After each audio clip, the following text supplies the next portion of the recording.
Bien. Madame la Première ministre, chers collègues, nous avons l'honneur d'accueillir Madame Elisabeth Borne, Première ministre, en tant qu'ancienne ministre chargée des Transports et ancienne ministre du Travail, de l'Emploi et de l'Insertion. Madame la Première ministre, je vous souhaite la bienvenue. Je vous remercie de vous être rendue disponible pour répondre à nos questions. Vous le savez, à partir du 10 juillet 2022, plusieurs membres du Consortium international des journalistes d'investigation ont publié ce qu'il est désormais convenu d'appeler les Uber Files. S'appuyant sur 124 000 documents internes à l'entreprise américaine datés de 2013 à 2017, cette enquête a dénoncé les méthodes de lobbying de la société Uber pour implanter en France, comme dans de nombreux pays, des véhicules de transport avec chauffeur, VTC, venant concurrencer le secteur traditionnel du transport public particulier de personnes réservées jusqu'alors aux taxis. Dans ce contexte, notre commission d'enquête poursuit un double objet. D'une part, identifier l'ensemble des actions de lobbying menées par Uber pour s'implanter en France, le rôle des décideurs publics de l'époque et émettre des recommandations concernant l'encadrement des relations entre décideurs publics et représentants d'intérêts. D'autre part, évaluer les conséquences économiques, sociales, environnementales du développement du modèle Uber, l'ubérisation, en France et les réponses apportées et à apporter par les décideurs publics en la matière. Pour comprendre les enjeux et répondre à ces objectifs, notre commission a procédé à plus de 60 auditions, entendu plus de 110 personnes, qu'il s'agisse du lanceur d'alerte, M. Marc McGann, des journalistes à l'origine de l'enquête, des représentants de chauffeurs de taxi et VTC, des livreurs, syndicalistes, avocats, magistrats de la Cour de cassation, des dirigeants de nombreuses plateformes numériques, des sous-traitants, des directeurs d'administration ou d'autorités administratives indépendantes telles que la HATVP, la CNIL, l'autorité de la concurrence, des experts tels que M. Froin, M. Mettling, d'anciens députés, membres de cabinets ministériels ou anciens premiers ministres, économistes et j'en passe. Dans la mesure où vous avez été ministre en charge des Transports entre mai 2017 et juillet 2019, notre commission a estimé nécessaire de recueillir votre témoignage sur les conditions de la concurrence entre les VTC et les taxis, et sur la mise en œuvre de la loi Grand-Guillaume du 30 décembre 2016. Notre commission d'enquête a notamment constaté qu'après plusieurs interventions législatives entre 2013 et 2017, notamment la loi Thévenoud 2014 et la loi Grand-Guillaume de 2016, le secteur du transport public particulier de personnes est désormais bien encadré, régulé, a trouvé un équilibre après l'arrivée du secteur des VTC en France comme dans tous les autres marchés européens ou nord-américains comparables. On relève encore des difficultés qui peuvent être liées au manque de données pertinentes pour appréhender l'évolution en valeur, en volume du marché de la réservation préalable sur lequel taxi et VTC sont en concurrence, malgré certaines exigences de la loi Grand-Guillaume. Pourrez-vous expliquer cette situation? Votre audition nous a aussi paru nécessaire car vous avez ensuite été en charge du ministère du Travail à compter du 6 juillet 2020. Vous avez donc été conduite à fixer les priorités de l'inspection du travail. Vous avez été à l'origine de la création de l'autorité des relations sociales des plateformes d'emploi, l'ARP, à la suite des recommandations de M. Froin puis de la task force Mettling. Et vous avez notamment contribué à préparer la position de la France sur le projet de directive européenne relative à l'amélioration des conditions de travail dans le cadre du travail des plateformes. Pouvez-vous nous indiquer plus précisément de quelle manière vous avez encouragé, en tant que ministre du Travail, une meilleure régulation de l'activité des plateformes numériques de mobilité, leurs relations sociales avec leurs partenaires, le plus souvent des auto-entrepreneurs indépendants? Quelle fut votre réaction au ministère du Travail à la suite de différents arrêts de la Cour de cassation conduisant à requalifier certains chauffeurs VTC ou livreurs sous le statut de salariés compte tenu de l'existence d'un lien de subordination dans lequel ils se trouvaient? Et quelle est aujourd'hui votre position, la position de la France concernant les propositions de la Commission européenne pour introduire une présomption de salariat des travailleurs de plateforme dans tous ces secteurs d'activité? Par ailleurs, vous avez dévoilé mardi dernier les objectifs chiffrés de la trajectoire de décarbonation de la France à l'horizon 2030. Avez-vous pu au préalable évaluer les conséquences sur l'environnement de l'ubérisation d'une partie de l'économie? Pouvez-vous nous indiquer si le secteur du trait 3P et de la livraison seront concernés par ces objectifs de décarbonation? Enfin, comme vous le savez, notre commission d'enquête a beaucoup travaillé sur les relations entre représentants d'intérêts et décideurs publics. Elle a recueilli de nombreuses propositions, nous vous en avons transmis un certain nombre, visant à renforcer la transparence de la vie publique. Pouvez-vous nous indiquer quelle serait la position du gouvernement sur ces différentes propositions? À noter bien sûr que le cadre a évolué avec la loi Sapin 2 et la création de la HATVP, depuis les faits d'ailleurs qui a été relaté dans les Uber Files. Nous aurons bien sûr d'autres questions à vous poser. Mes collègues, je vous propose d'entamer nos discussions à ce stade. Je rappelle que cette audition est ouverte à la presse, qu'elle est retransmise en direct sur le site de l'Assemblée nationale. Et avant de vous laisser la parole, je vous rappelle, Madame la Première ministre, que l'article 6 de l'ordonnance du 17 novembre 1958 relative au fonctionnement des assemblées parlementaires impose aux personnes auditionnées par une commission d'enquête de prêter serment de dire la vérité, toute la vérité, rien que la vérité. Je vais vous inviter à activer votre micro, lever la main droite et dire « je le jure ». Je le jure. Merci Madame la Première ministre, je vous laisse la parole. Merci Monsieur le Président, Madame la rapporteure, Mesdames et Messieurs les députés. Donc, avant de répondre plus précisément à vos questions, je souhaiterais revenir en quelques mots sur les différentes actions menées depuis l'émergence des plateformes pour mieux les réguler et mieux protéger les travailleurs. Donc, vous le savez, l'émergence des plateformes est encore très récente en France. C'est en 2011, donc il y a un peu plus de 10 ans, qu'Uber a commencé à opérer dans notre pays. Ces plateformes ont considérablement modifié nos pratiques et l'organisation de certains secteurs. Elles ont créé de nouvelles offres, parfois en concurrence avec des acteurs déjà présents, je pense en particulier au VTC. Elles ont parfois provoqué un changement d'échelle considérable pour certains services, je pense notamment aux livraisons à domicile. J'ajoute que rapidement, ces plateformes ont aussi créé de nouveaux emplois et des possibilités d'insertion professionnelle. En 12 ans, le modèle des plateformes a considérablement évolué. Il s'agissait au départ souvent de jobs étudiants ou de travail d'appoint. C'est désormais souvent la seule source de revenus, notamment chez les livreurs, et les rémunérations ont été tirées vers le bas du fait d'une concurrence féroce entre les différents acteurs. Ces évolutions ont posé des questions en France, comme partout en Europe ou aux États-Unis, où les mêmes phénomènes étaient à l'œuvre. Le législateur a d'abord cherché à apaiser les tensions entre les VTC et les taxis qui s'estimaient victimes d'une concurrence déloyale. C'est l'objet de la loi du 1er octobre 2014 relative aux taxis et aux VTC. La question du cadre social a ensuite émergé. La loi Travail, en 2016, a apporté des premières réponses avec la participation des plateformes à la formation et à une assurance contre les accidents de travail et avec le droit de se syndiquer et de faire grève. Néanmoins, il ne s'agissait encore que de mesures aux effets limités et insuffisants face à l'ampleur des changements en cours. Comme ministre en charge des Transports puis de la transition écologique à travers la loi d'orientation des mobilités et ensuite comme ministre du Travail, je n'ai eu de cesse de prendre des mesures pour mieux réguler ces activités et protéger les travailleurs des plateformes. Je me suis fixé 3 principes. Doter les travailleurs des plateformes de réels droits sociaux, permettre à ceux qui souhaitaient être indépendants de l'être réellement, et bien sûr faire confiance au dialogue social pour faire émerger des solutions efficaces et adaptées. C'est dans cette optique que la loi d'orientation des mobilités a considérablement œuvré à rétablir l'équilibre entre les travailleurs et les plateformes.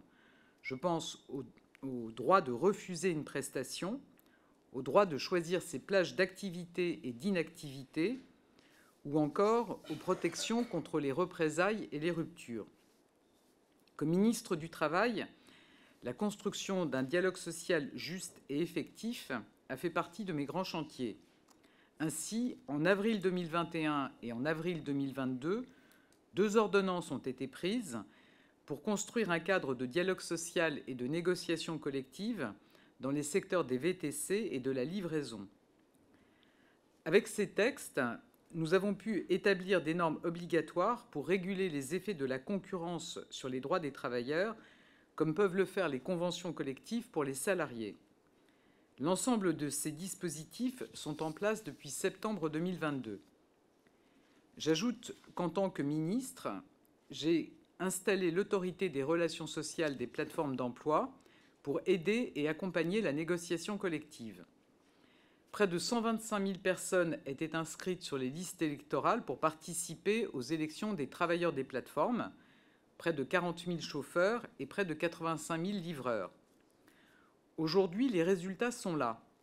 2 accords ont déjà été conclus pour les VTC, pour établir un tarif minimal de course proche de celui des taxis et pour donner plus de moyens aux représentants des travailleurs pour exercer leur mission. Quant aux livreurs, ce sont 3 accords qui ont été trouvés en 6 mois pour une rémunération minimale de l'activité, sur le dialogue social et contre les déconnexions arbitraires. Pour autant, je le sais, nous avons réalisé uniquement une partie du chemin. J'engage évidemment les plateformes à aller plus loin, notamment dans le cadre de la négociation d'une rémunération minimale d'activité qui a commencé pour les VTC. Et je voudrais souligner que ce modèle de dialogue social est unique en Europe et qu'il permet de faire de la France un des pays les plus protecteurs des droits des travailleurs des plateformes. Et c'est bien le gouvernement qui a donné un cadre et permis les conditions d'une discussion plus équilibrée entre plateformes et travailleurs. J'ajoute qu'en parallèle de ce modèle de négociation collective unique, nous avons décidé de mener une politique de contrôle soutenue.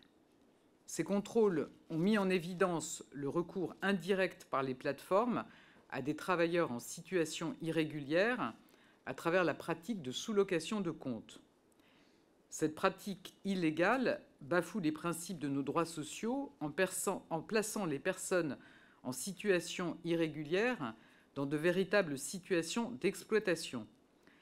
Nous avons exigé une mobilisation forte des plateformes pour un meilleur contrôle, notamment en régulant mieux les sous-locations de comptes que j'évoquais à l'instant. Nous avons obtenu des engagements des plateformes matérialisés dans une charte qu'elles ont signée. Mesdames et messieurs les députés, je vous l'indiquais au début de mon intervention, tous les pays ont été confrontés au développement des plateformes.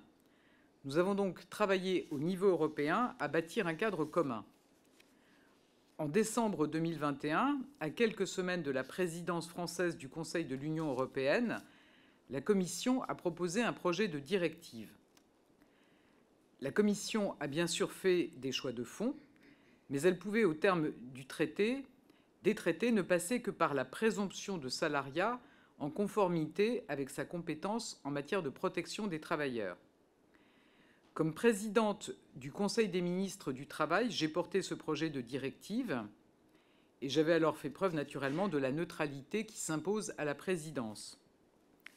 À partir de juillet 2022, la France a formulé des propositions d'amendement, notamment pour disposer de critères de présomption de salariat cohérents et adaptés à notre droit, et pour respecter notre cadre de négociation collective qui fonctionne bien, comme en témoignent les 5 accords obtenus. En décembre dernier, nous étions prêts à approuver le texte de compromis proposé par la présidence tchèque, mais nous avons été confrontés à une minorité de blocage. Aujourd'hui, sous présidence suédoise, nous continuons à faire des propositions constructives et nous souhaitons qu'un texte puisse aboutir. Mesdames et messieurs les députés, voilà en quelques mots les grandes lignes de l'action de la France pour réguler les pratiques des plateformes depuis leur arrivée en 2011. À chaque étape, nous avons réagi pour éviter la concurrence déloyale vis-à-vis des acteurs déjà installés et nous avons pris des décisions fortes pour protéger les travailleurs et leur permettre de faire entendre leur voix. C'est le fil rouge de l'action du gouvernement et c'est la volonté que j'ai portée dans toutes les fonctions que j'ai occupées. Je vous remercie et je me tiens naturellement à votre disposition pour répondre à vos questions. Merci, Madame la Première ministre. Je reviendrai sur quelques-unes des questions que j'avais soulevées dans mon introduction, notamment le débat en cours au niveau européen sur la directive de présomption salariale. Nous venons d'auditionner le ministre des Transports, Clément Beaune, ancien secrétaire d'État aux Affaires européennes, qui a souligné à quel point la France avait été moteur sur le fait qu'il y ait une régulation au niveau et une harmonisation au niveau européen de la question de la protection sociale des travailleurs des plateformes. Est-ce que vous pouvez nous parler un peu du rôle de la France dans ce débat et de la position de la France, et peut-être dire un mot aussi, même si c'est pas directement lié évidemment à vos attributions en tant que ministre du Travail, ministre des Transports, de la question de l'encadrement des relations entre les représentants d'entreprises privées et les décideurs publics, et si vous voyez des voies d'approfondissement ou d'amélioration suite à la loi Sapin II et la création de la HATVP. Alors d'abord, sur le projet de directive, comme je l'ai indiqué, la proposition a été faite par la Commission en décembre 2021, c'est-à-dire juste avant la présidence française. Et donc pendant cette dernière, nous aurions pu mettre le texte de côté parce qu'on nous reproche souvent de vouloir bloquer le texte. En fait, c'est tout le contraire, puisque en tant que présidence, nous avons organisé pas moins de 7 groupes de travail qui ont permis d'avancer sur ce texte et de présenter au Conseil de juin 2022 un rapport de progrès avant de passer le relais à la présidence tchèque. Ensuite, je l'ai dit, un accord a failli intervenir en décembre 2022 et en fait on a été confronté à une minorité de blocage. Donc la France était à ce moment-là prête à prendre le texte. Et donc je rappelle que le commissaire que vous avez également auditionné, qui était présent à ce Conseil de décembre 2022, était également prêt à accepter ce texte. C'est donc qu'il devait estimer que cette version du texte était satisfaisante. Sur le fond, pour redire quelle est notre position, l'objectif du texte est de lutter contre les faux indépendants. Ça n'est pas d'empêcher le travail des indépendants, le travail indépendant. Donc le texte cherche à établir des règles qui correspondent à la réalité du lien entre les plateformes et le travailleur. S'il y a un lien de subordination, alors le travailleur doit être considéré comme un salarié, même s'il est formellement indépendant. Et à l'inverse, s'il n'y a pas de lien de subordination, alors il peut être regardé comme indépendant. Donc nous sommes en phase avec cette approche qui est de bon sens. Toute la question est de savoir comment déterminer les critères qui permettent de constater qu'il y a subordination ou pas. Si on a des critères trop généraux et qui sont insuffisamment précis, il n'est pas possible d'apprécier la réalité du lien et de distinguer les différents cas de figure qui se présentent et d'en tirer des conséquences sur les deux options, salariat ou pas. Donc selon nous, l'objectif du texte serait manqué alors que le texte est supposé apporter de la sécurité juridique en clarifiant les situations sur la base d'une liste précise de critères, si l'appréciation et la qualification restent floues et que c'est in fine au juge qu'il appartient de trancher les situations. Donc notre position est claire, on est engagé dans la recherche d'une position équilibrée sur le texte qui permette à la fois de favoriser l'emploi, de lutter contre les faux indépendants et à l'inverse de préserver le statut des véritables travailleurs indépendants qui souhaitent le rester tout en protégeant le modèle des accords collectifs qui porte ses fruits. Parce que je le précise, finalement, ce texte, contrairement à l'approche qu'on a pu avoir en France, ne permet pas de créer des droits collectifs pour les travailleurs des plateformes, sauf si les critères qui figurent dans le texte permettent de les requalifier en salariat. Mais sinon, le texte ne mène pas le chemin que nous avons mené en France pour permettre la construction de droits collectifs pour les travailleurs des plateformes. De fait, ça n'est pas dans les compétences de la Commission européenne de réguler le travail indépendant. Mais donc c'est bien une approche qui peut être complémentaire de celle qu'on mène en France, puisque finalement ça permettrait, si ce texte aboutit, ce que nous souhaitons évidemment, de clarifier les critères de requalification. Soit on est dans le champ du salariat et dans ce cas-là, il y a des protections habituelles des salariés qui s'appliquent, soit nous n'y sommes pas, et donc c'est tout le champ de la construction de droits collectifs qu'on a mené en France avec les différents textes que j'ai mentionnés. Donc comme vous le savez sans doute, un Coreper s'est réuni hier, qui n'a pas montré de majorité pouvant se dégager sur ce texte. Donc peut-être que ce sera le cas d'ici au prochain Conseil EPSCO. On verra s'il est possible d'obtenir un accord sur le texte à ce moment-là. Sur les propositions de transparence qui ont été évoquées au cours des travaux de votre commission d'enquête, il n'y a pas de doute sur le fait que le mandat qui est confié par les citoyens aux élus exige en contrepartie de la transparence. Donc c'est notamment le sens de la loi que vous avez mentionnée, la loi Sapin II anticorruption de décembre 2016, et puis les lois pour la confiance dans la vie politique de septembre 2017, qui sont venues renforcer cette exigence. La question de l'approfondissement des mesures destinées à renforcer la transparence de la vie publique et à prévenir notamment les conflits d'intérêts fait l'objet d'un travail interministériel actuellement dans le cadre de l'évaluation de 5e cycle de la France par le GRECO, donc vous savez l'instance européenne qui est en charge d'apprécier les situations. Et dans ce cadre, il y a des travaux qui sont en cours. Je ne vais sans doute pas rentrer dans le détail et certains seront mieux à même d'en parler que moi, notamment par la HATVP, la Haute Autorité pour la transparence de la vie politique, mais également par le SGG et la DGAFP pour regarder s'il y a encore des pistes d'amélioration dans ce domaine. Merci. Je voulais aussi vous poser quelques questions sur, bien que vous l'ayez bien sûr évoqué déjà en détail, sur l'ARP. On a vu déjà des premiers accords sur, vous l'avez mentionné, sur les tarifs minimums des courses VTC et des livreurs, c'est que sur les modalités de rupture du lien commercial entre plateforme et livreurs, l'agenda social 2023 qui peut être négocié et signé. Qu'est-ce que vous voyez comme autre piste d'amélioration de la relation entre les plateformes et les travailleurs et de la protection sociale dans les travaux de l'ARP, éventuellement dans les prochains mois ou les prochaines années? Je voudrais aussi vous interroger sur le choix de M. Mettling que nous avons auditionné il y a quelques mois pour diriger l'ARP. Vous le savez, il avait été mentionné dans certains articles de presse dans le cadre du cabinet de Topics.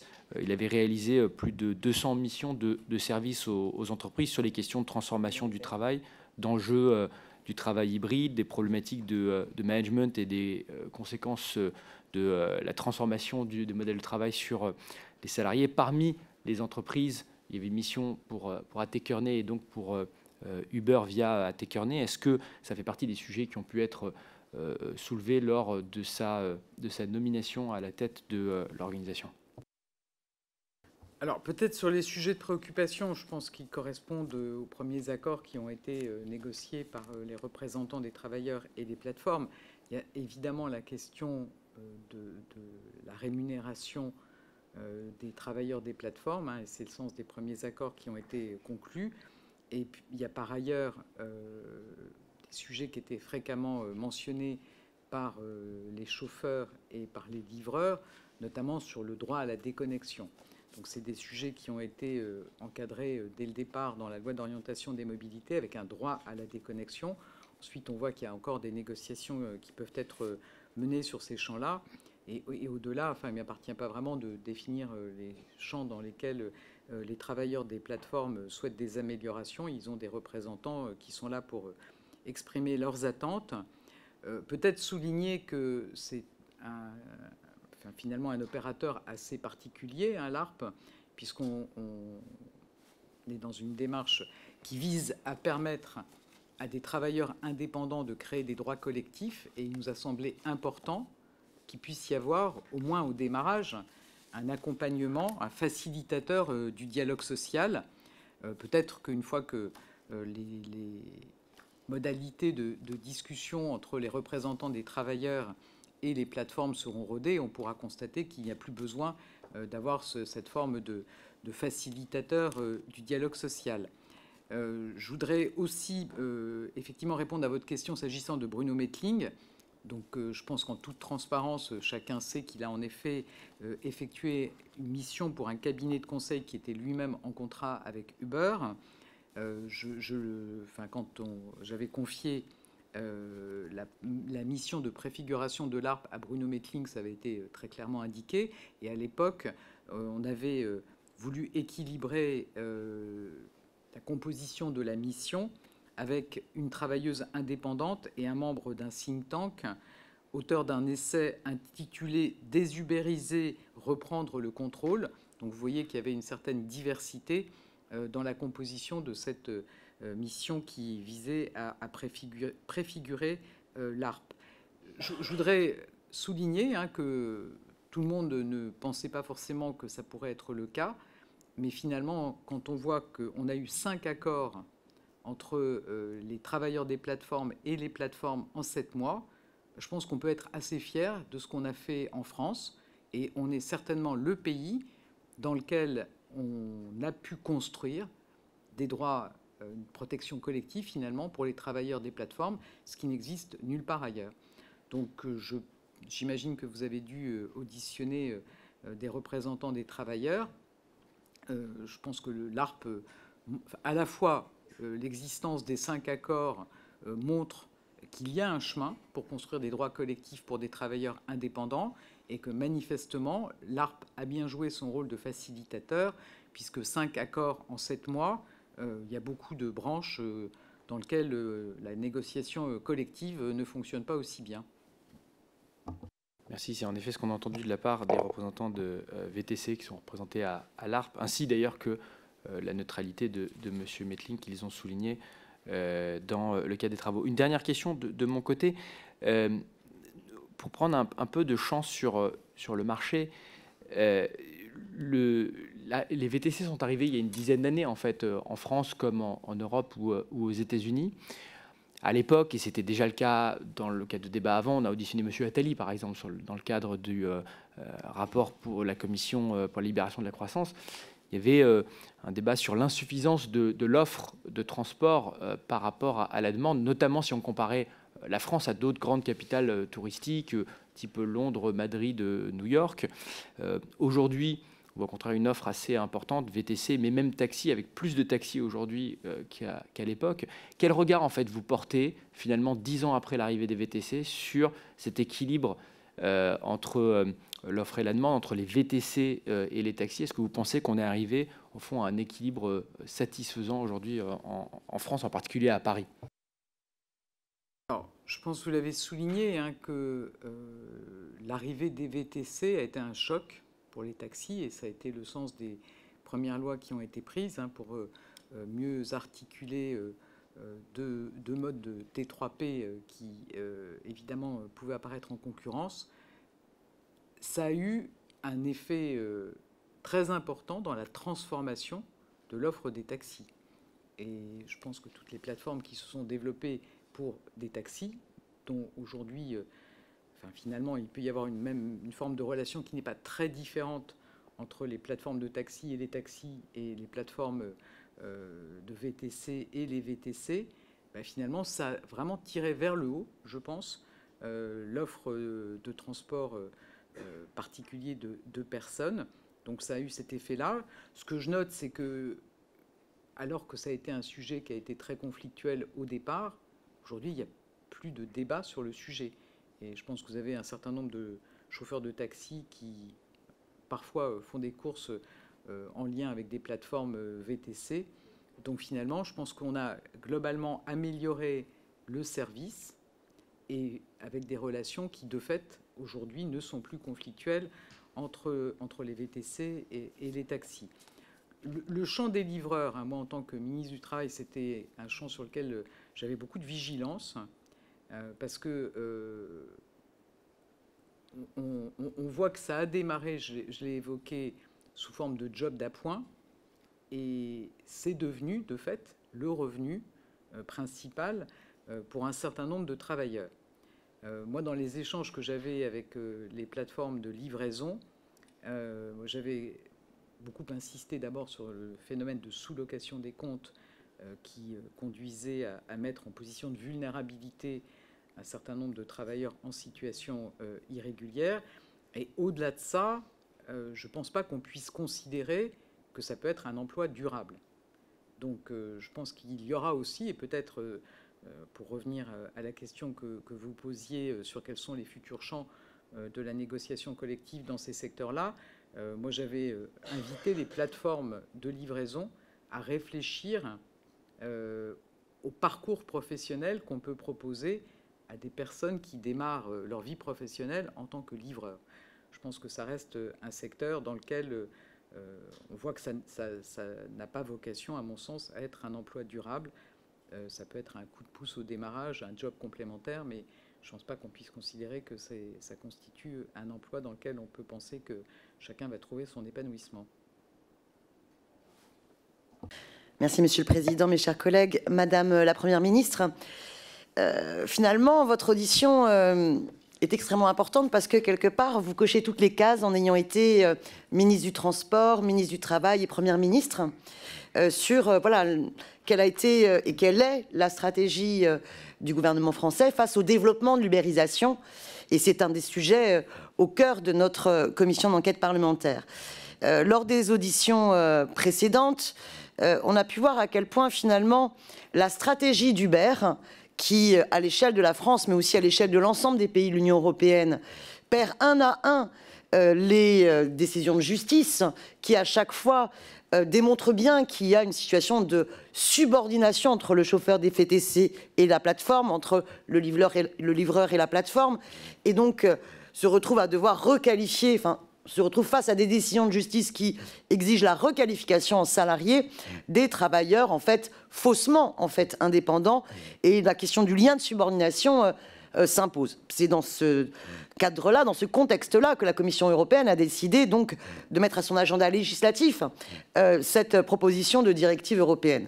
Et face à cela, la stratégie d'Uber a été, dans un premier temps, de défendre un tiers statut, ni indépendant ni salarié, puis de développer une autre rhétorique qui vise à dire qu'il faut un dialogue social, il faut de nouveaux droits pour les travailleurs des plateformes. Et d'ailleurs, Dara Khosrow, c'est toujours très dur à prononcer, Dara Khosrowshahi, le PDG d'Uber, avait présenté un Better Deal et dans une tribune a pu vanter et prendre en exemple la France comme modèle pour son instauration de dialogue social et de ses droits des travailleurs des plateformes à travers ce qui va devenir par la suite la création de l'ARP. En fait, il faut bien comprendre que la stratégie des plateformes, c'est on concède des droits pour ne pas avoir à requalifier en salarié. Et le débat sur la directive est bien dans ce contexte-là. Alors, ma question est la suivante. Vos collègues précédents, messieurs les ministres Clément Beaune et Olivier Dussopt, finalement ont dit que, et vous-même, que vous étiez prêts à accepter le texte de compromis présenté par la présidence tchèque en décembre au Conseil. Or, c'était un texte de torpillage de la directive, puisque c'est pour ça d'ailleurs qu'il n'a pas eu de majorité qualifiée. Et sur la base de cette position qui prévoyait d'ajouter bien des critères par rapport à ce que proposait la Commission européenne, des exemptions en plus, des délais suspensifs. Je pense notamment aux exemptions que la France voudrait mettre en place, c'est-à-dire si un pays, un État membre de l'Union européenne qui organise le dialogue social, alors il peut être exempté de l'application de la directive présomption de salariat. Bon. Autrement dit, dans cette situation, si ce projet-là avait été adopté, les faux indépendants d'Uber et de Deliveroo, pour prendre ces exemples-là, qui sont considérés d'ailleurs dans l'étude d'impact de la Commission européenne comme, en fait, faisant partie des 5 millions de travailleurs des plateformes à l'échelle européenne qui devraient être requalifiés en salariés. Hein. Les textes sont très clairs et disent que les livreurs et les chauffeurs VTC devraient être requalifiés en salariés. Si cette directive avait été adoptée, eh bien, ils seraient restés, en fait, au statut indépendant. Et on n'aurait pas reconnu le lien de subordination. Alors, pouvez-vous confirmer que les travailleurs considérés comme de faux indépendants par la Commission européenne doivent rester, selon vous, sous statut d'indépendants? Et je vous ai adressé par l'intermédiaire, ou plutôt la présidente du groupe de la France Insoumise, Madame Panot, vous adressez un courrier aujourd'hui sans réponse, vous demandant au nom de l'article 50 alinéa 1 de la Constitution d'organiser un débat suivi d'un vote à l'Assemblée nationale sur ce que va être la position de la France défendue au Conseil de l'Union européenne. Les différentes composantes de la NUPES ont fait de même. Il y a une exigence de transparence et de démocratie. Vous comprenez bien que l'enquête des Uber Files montre que sur la période des révélations Uber Files, il y avait une totale opacité des rencontres entre le ministre de l'économie de l'époque et les dirigeants d'Uber, avec plus de 17 échanges où on a pu voir et on découvre avec l'ensemble des documents que nous sommes en train d'étudier, transmis par Mike Magan, à quel point il y avait vraiment toute une stratégie entre le ministre et les dirigeants d'Uber pour peser dans une opacité totale et contre l'avis du gouvernement. Et aujourd'hui, on voit que vous défendez, le gouvernement français défend finalement la même stratégie qu'Uber contre la directive européenne présomption de salariat, contre même d'ailleurs vos députés européens Renaissance, et encore une fois dans une certaine opacité. Un débat à l'Assemblée nationale transparent assorti d'un vote permettrait de sortir cela. Est-ce que vous allez choisir cela, ou bien comme sur les retraites, vous, à coup de 49.3 ou de menaces, article 40, le débat n'aura pas lieu. C'est une question de transparence et de démocratie qui est redéfinie à chaque fois lors des auditions de Transparency International. Plus il y a de contrôle citoyen, plus il y a de démocratie, mieux on organise la séparation des lobbies et de l'État. Donc, vous comprendrez, ma question démocratique est un enjeu extrêmement important. Et les confédérations syndicales m'ont bien dit qu'elles n'avaient pas été sollicitées sur la position de la France sur la directive présomption de salariat et souhaitent également ce débat. Je souhaite évidemment que la Première ministre puisse répondre à ces questions et qu'on puisse en poser d'autres. J'ai déjà 5 députés qui veulent aussi poser des questions, dont d'ailleurs je précise de la France Insoumise. Je souhaite que tout le monde puisse poser des questions. Donc j'inviterai vraiment là à essayer de rester assez bref et de nous en tenir aux questions. Madame la Première ministre.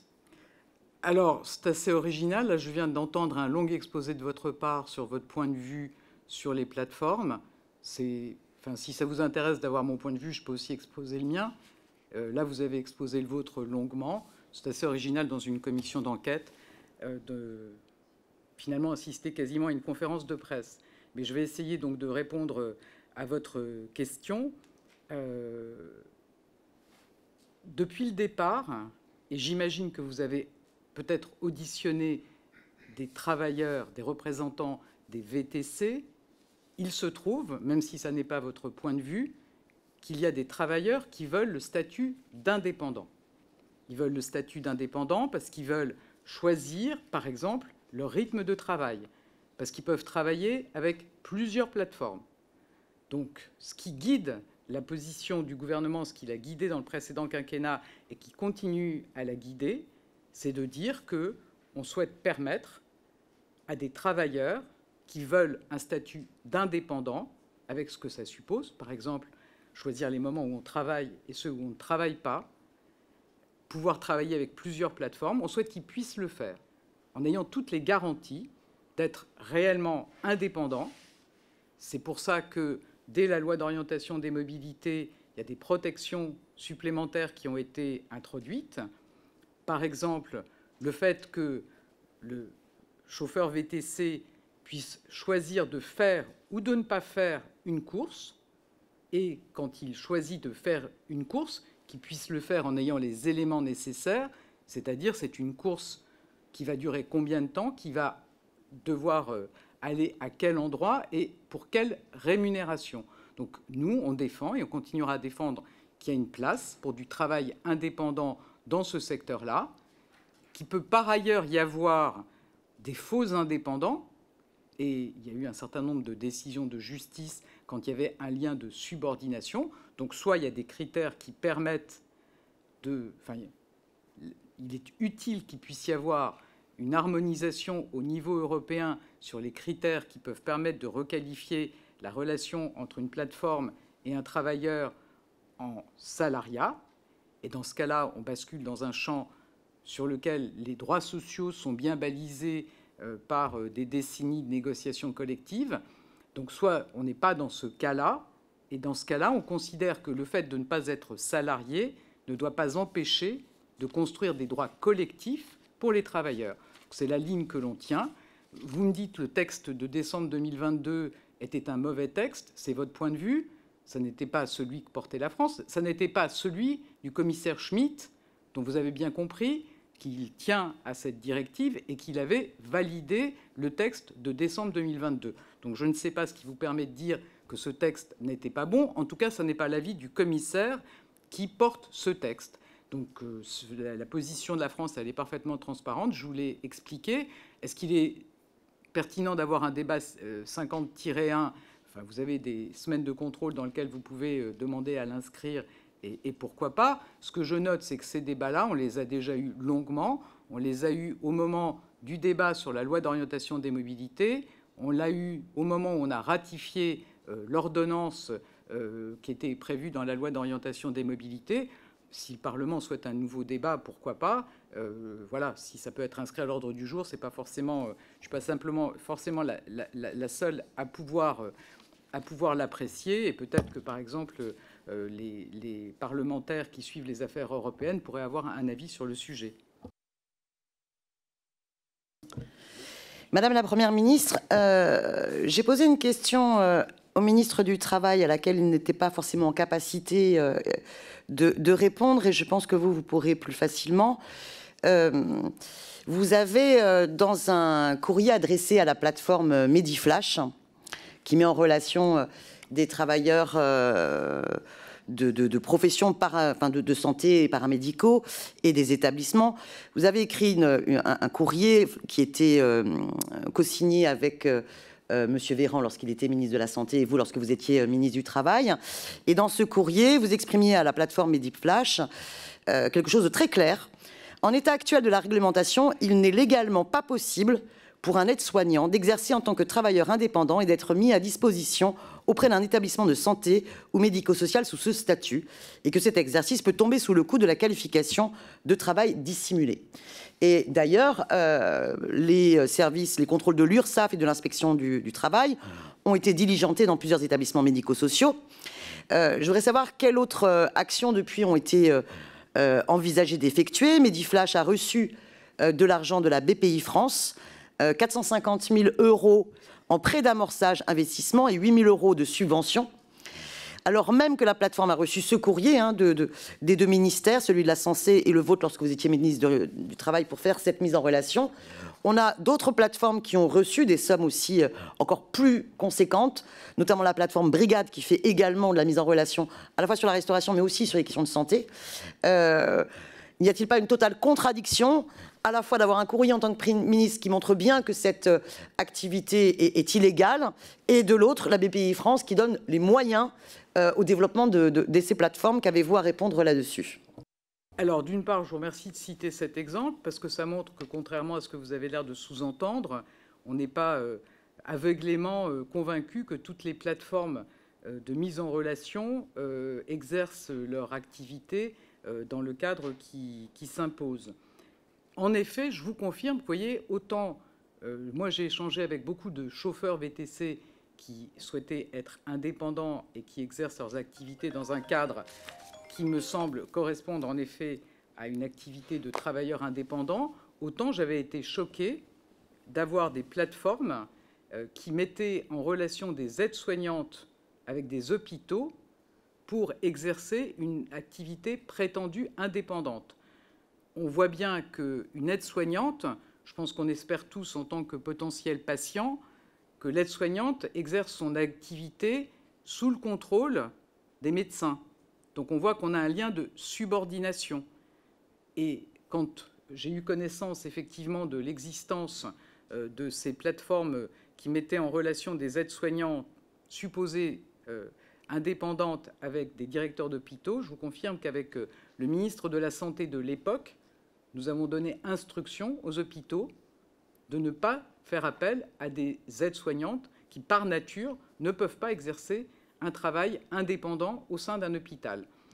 Je ne suis pas au courant de la subvention que vous mentionnez qui aurait été versée par BPI France, mais on va regarder pourquoi, au titre de quelle activité cette plateforme a pu avoir des subventions. En tout cas, je vous confirme qu'il y a des cadres dans lesquels je pense qu'on peut faire le choix d'exercer son activité sous forme de travailleur indépendant, et que le cas des aides-soignants ne peut pas rentrer dans ce cadre, puisqu'il y a clairement l'existence et même la nécessité d'un lien de subordination. Donc on voit que c'est un détournement du statut et donc c'est illégal. Et donc quelles actions vont donc être envisagées ou ont été envisagées depuis ces courriers pour que ces plateformes ne puissent pas continuer? Parce que de fait, ces plateformes continuent leur mise en relation, notamment avec des EHPAD, avec différents établissements. Vous comprenez bien que là, il y a un flou complet où une plateforme, en toute illégalité, pour reprendre vos termes, continue cette activité. Donc, on est face quand même à un manquement de l'état de droit à faire respecter le cadre légal. Donc, quels sont les moyens que vous comptez mettre en œuvre? Et je réitère ma question à laquelle vous n'avez pas apporté de réponse précise. La Commission européenne estime qu'il y a au moins 5 millions de travailleurs qui doivent être requalifiés en salariés, notamment les livreurs et les chauffeurs VTC. Quelle est votre position à ce sujet? Êtes-vous en désaccord avec la Commission européenne? Pour M. Schmitt, le commissaire européen, cette question de la présomption de salariat doit arriver à son terme. Est-ce que, du coup, la position de la France va être de franchir une ligne rouge et d'être en désaccord avec cette directive? Je n'ai pas compris quelle ligne rouge vous mentionnez. Franchir quelle ligne rouge? Eh bien, pour le commissaire européen, mais je vous invite à écouter l'audition que nous avons pu faire ici du commissaire européen, M. Schmitt. Il trouve que la position de la France et les déclarations notamment de M. Dussopt en faveur de la présomption d'indépendance sont une ligne rouge, sont en contradiction totale avec ce qui est engagé par la Commission européenne. Oui, j'espère que le commissaire européen n'a pas exprimé sa position sous cette forme-là, parce que Oui. je ne pense pas que le rôle d'un commissaire européen soit de poser des lignes rouges à un État membre.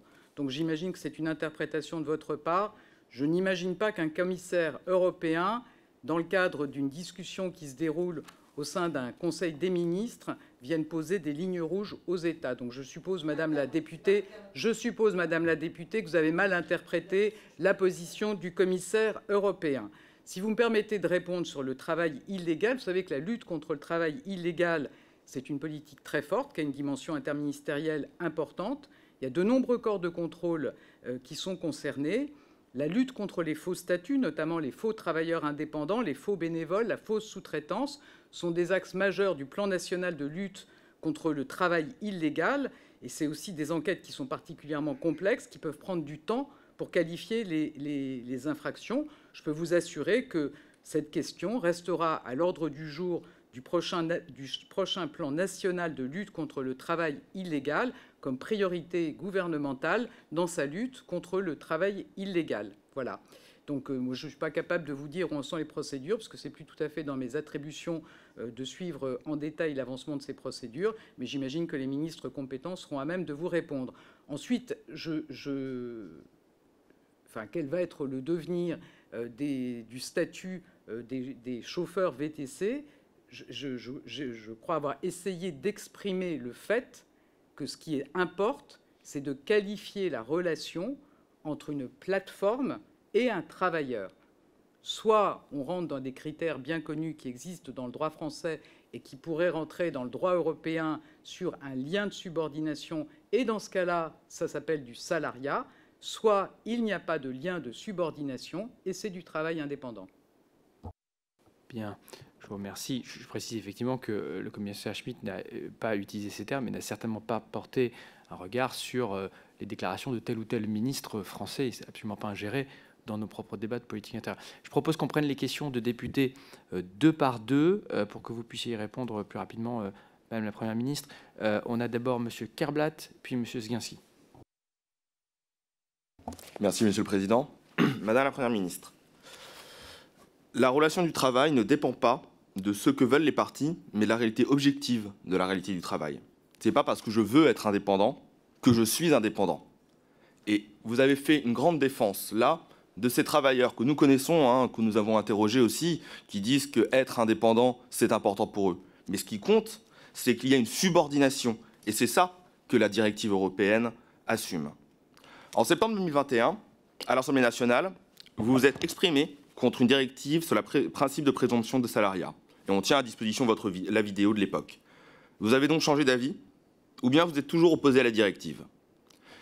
Ou bien vous avez, il me semble hélas que c'est la bonne réponse, décidé de vider de sa substance la présomption de salariat, comme on a pu le démontrer avec la proposition de la présidente tchèque, la présomption de salariat dans la directive par vos prises de position au Conseil de l'Union européenne. Et j'ai une question très rapide. En attendant l'application de cette directive, qui est nécessaire et qui est soutenue par la Commission européenne, il y a la question de tous ces travailleurs sans papier qui sont dans un statut flou, qui sont dans un statut souvent illégal, avec en effet des gens qui leur vendent des comptes.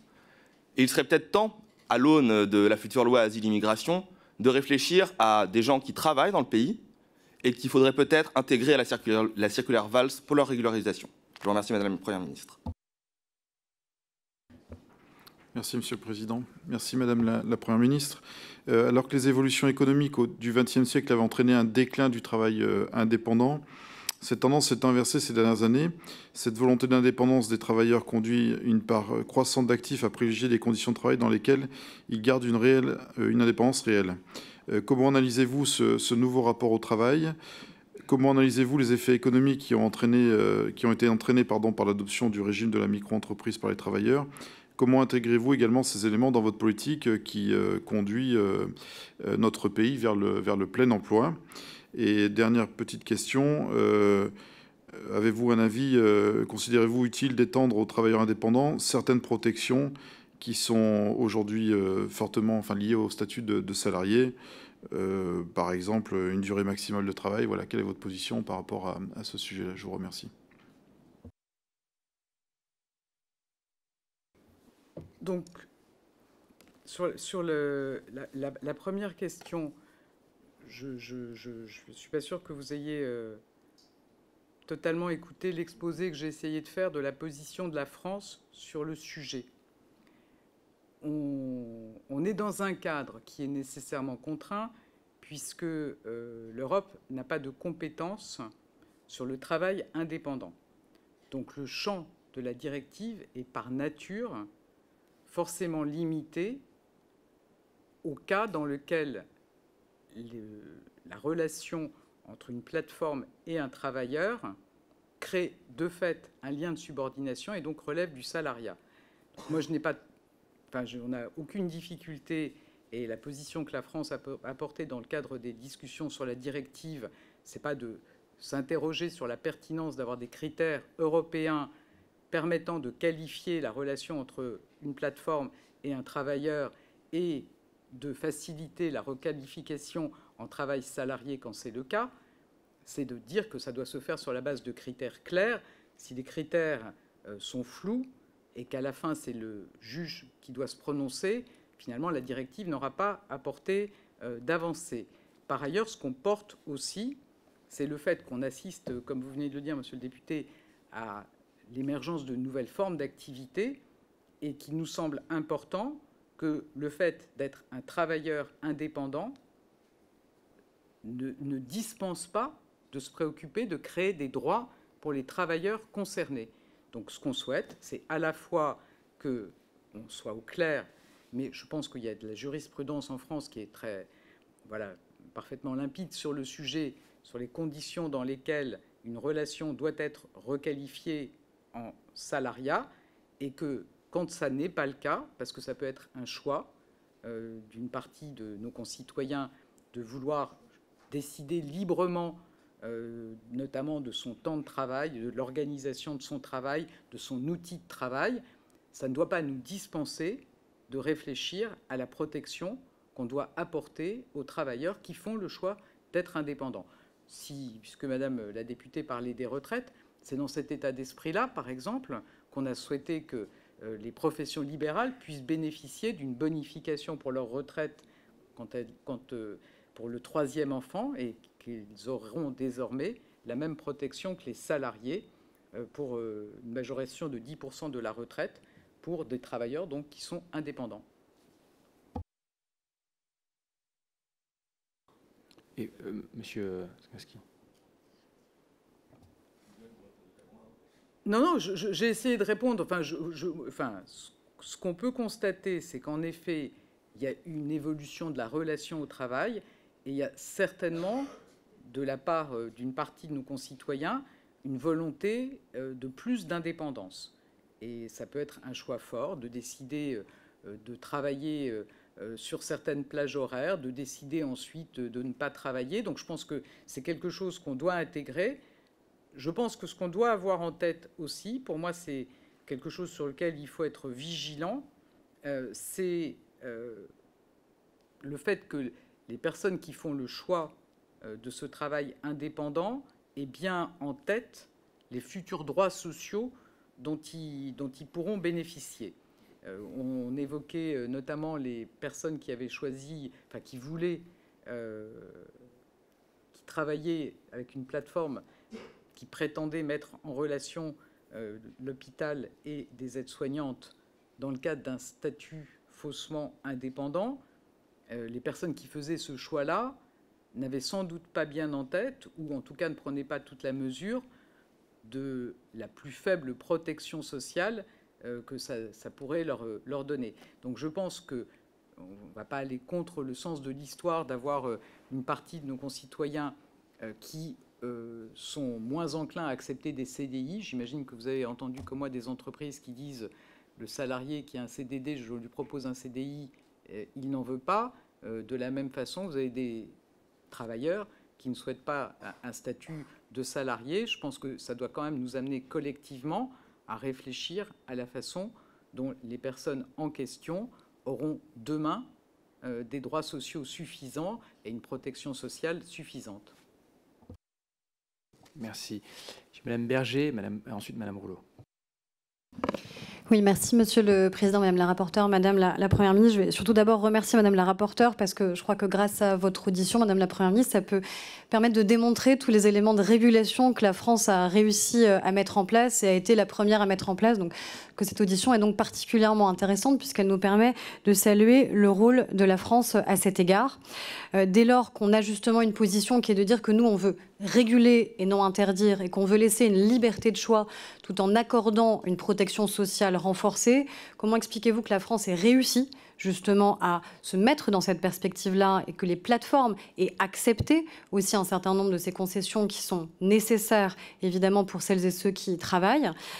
Deuxième point, j'avais assisté à la première audition de Deliveroo. Je sais qu'il y en a eu une seconde parce que la première, il y avait un certain nombre de réponses, on va dire, qui étaient lacunaires. Et on a évidemment, sur un certain nombre de plateformes, des inquiétudes, vous l'avez dit vous-même, sur en effet ce qui pourrait être sous-loué notamment.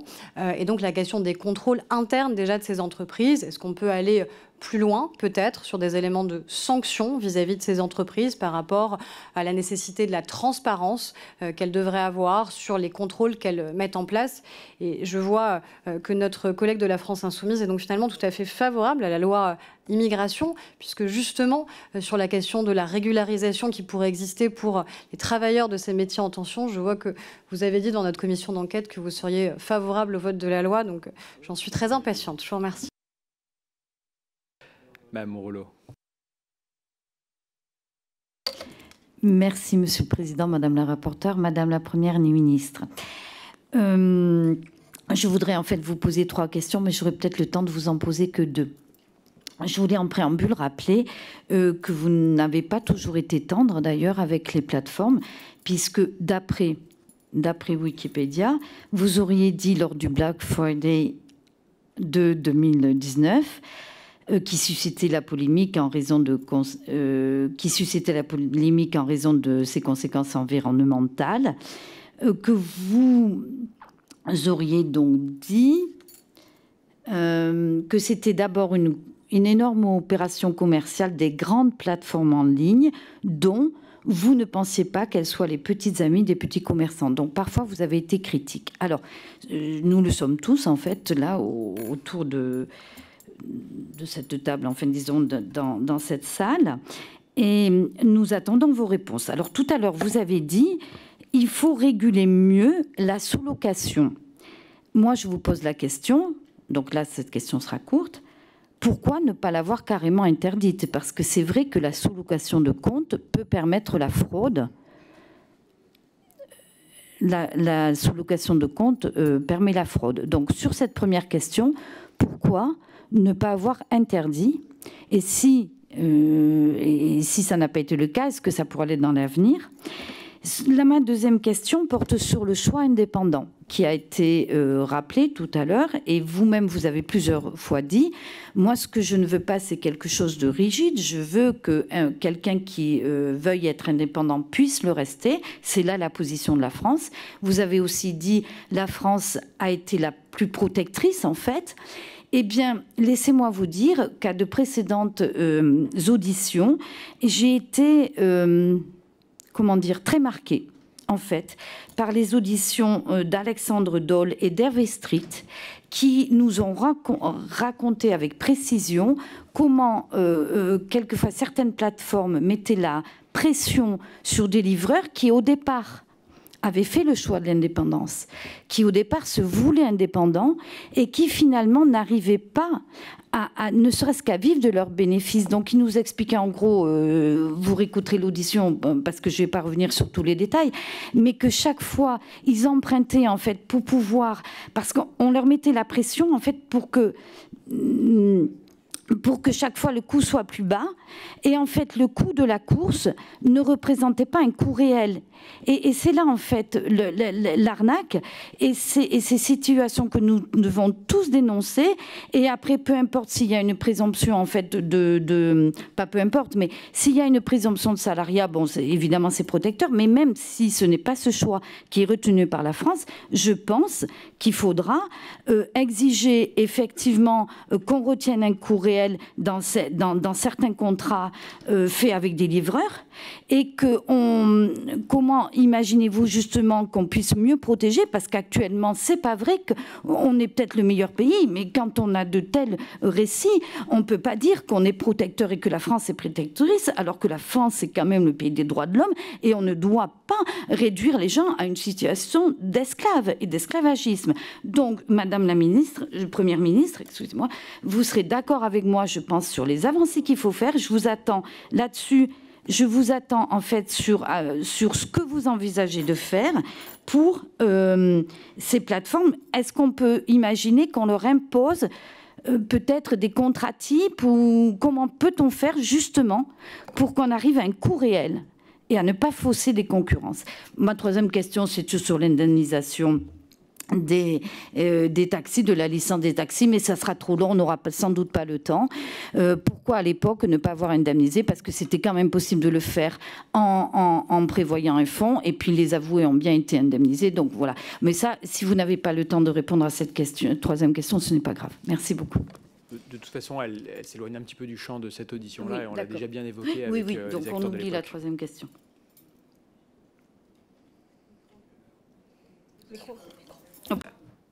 À la question de Madame la Présidente Aurore Bergé, je pense qu'il faut qu'on soit conscient que ça n'a pas été facilement accepté par les plateformes, qu'on veuille mettre en place une régulation.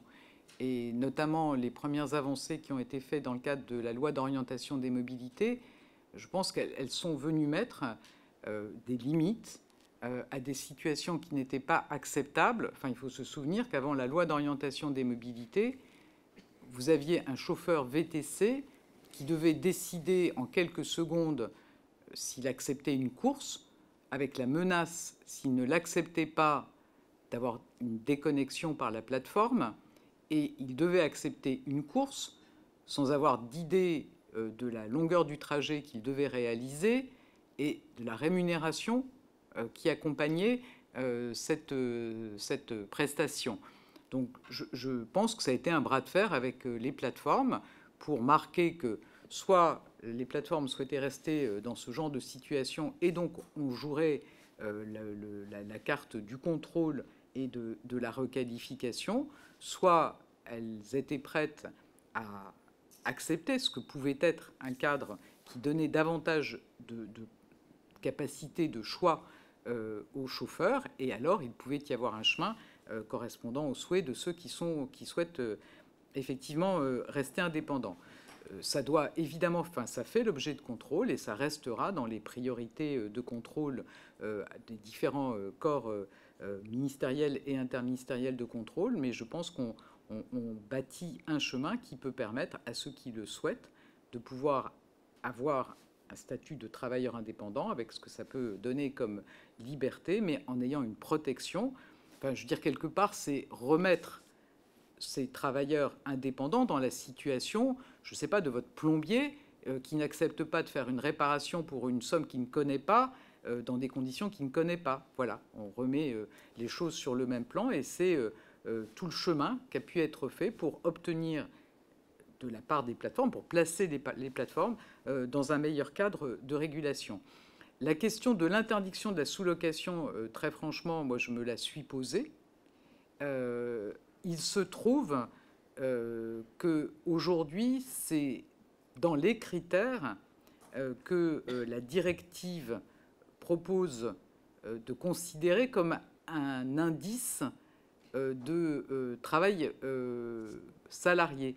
Donc en fait, les plateformes nous disent, si vous nous obligez, si vous interdisez la sous-location, quelque part la sous-traitance, alors vous nous poussez dans le champ de la requalification. Moi, je préférais que ce critère n'existe pas comme un indice de requalification, et qu'on puisse interdire la sous-location de comptes avec toutes les dérives qui vont avec. Et dans le sens de ce que vous évoquez, je pense que c'est aussi important de dire que dans ce secteur, comme dans d'autres, moi je crois beaucoup au dialogue social.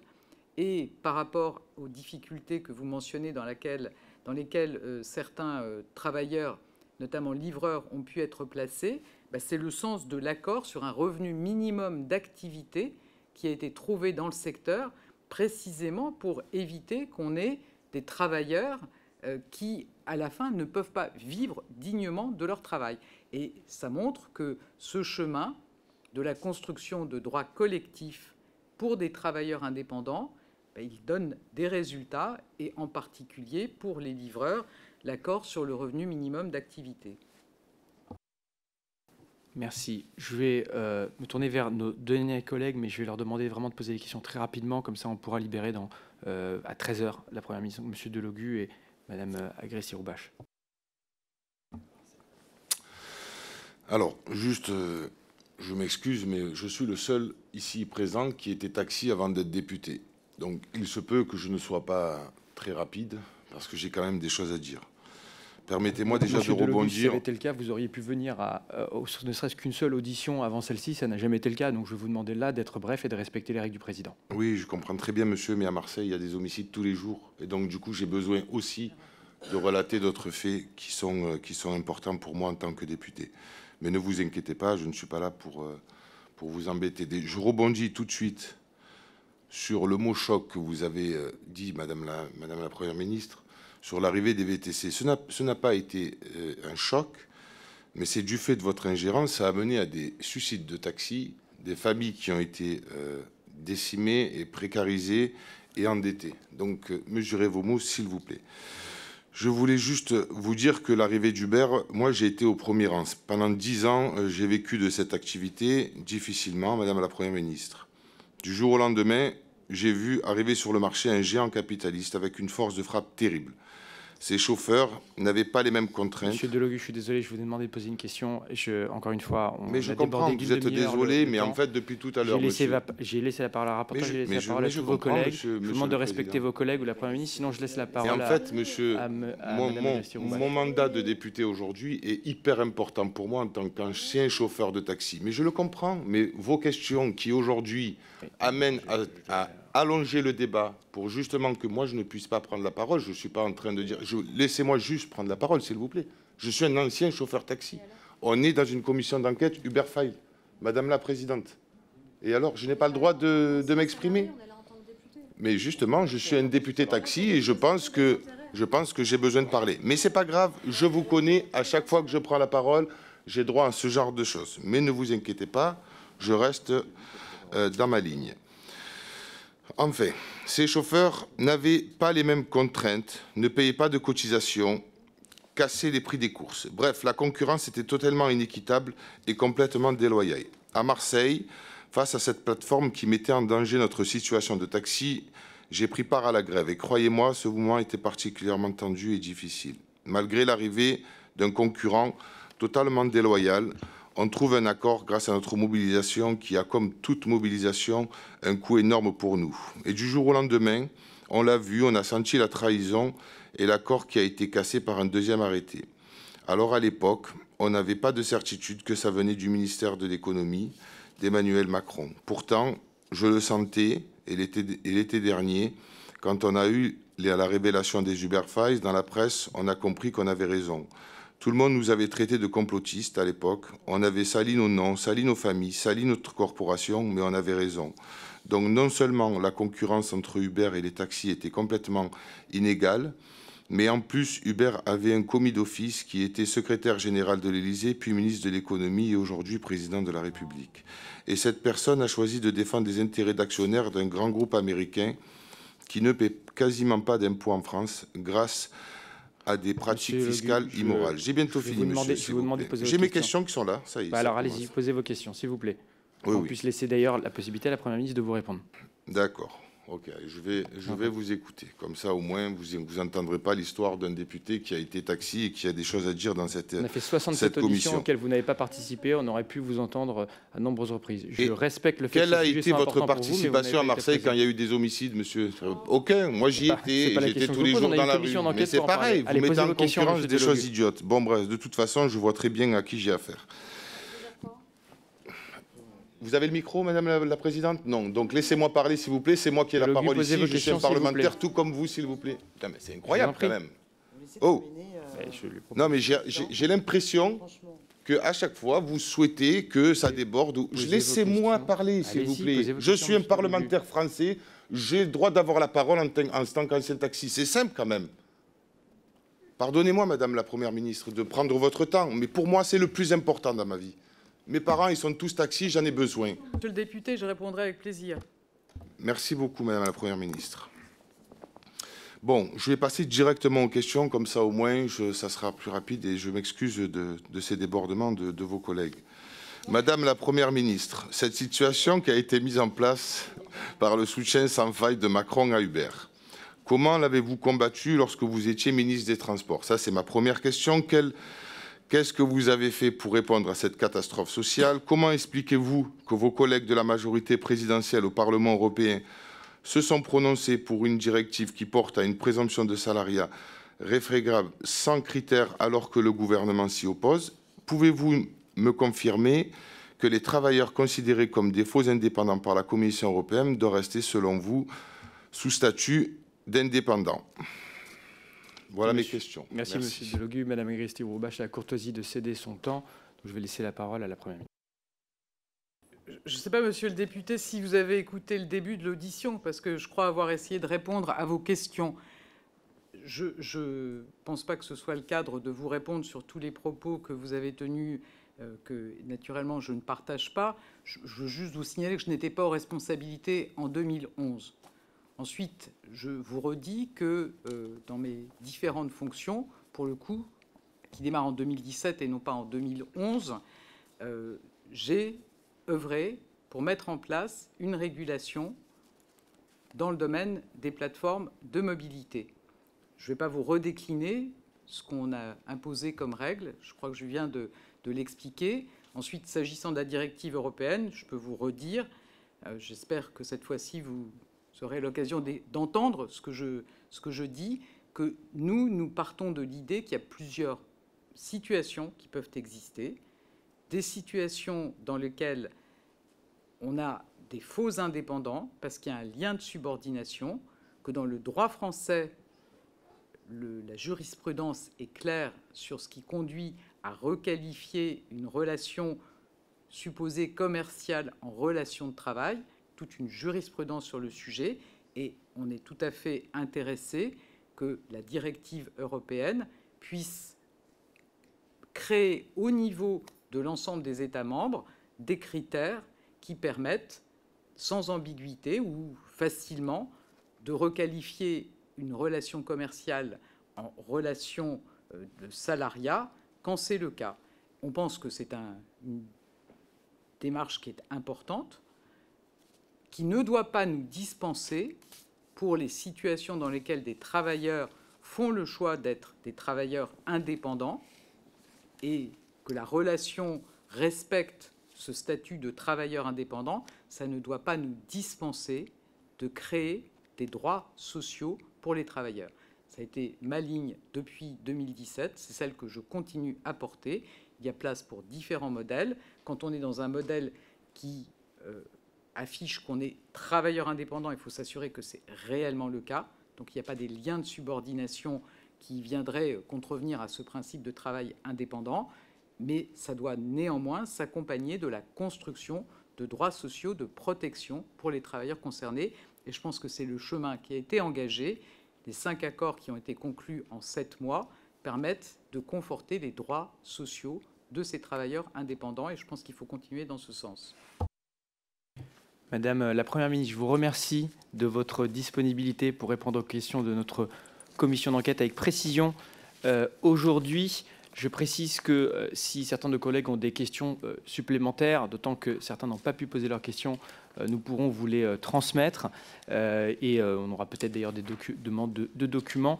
Mais dans l'intervalle, je vous remercie énormément de votre présence et je vous souhaite une excellente journée.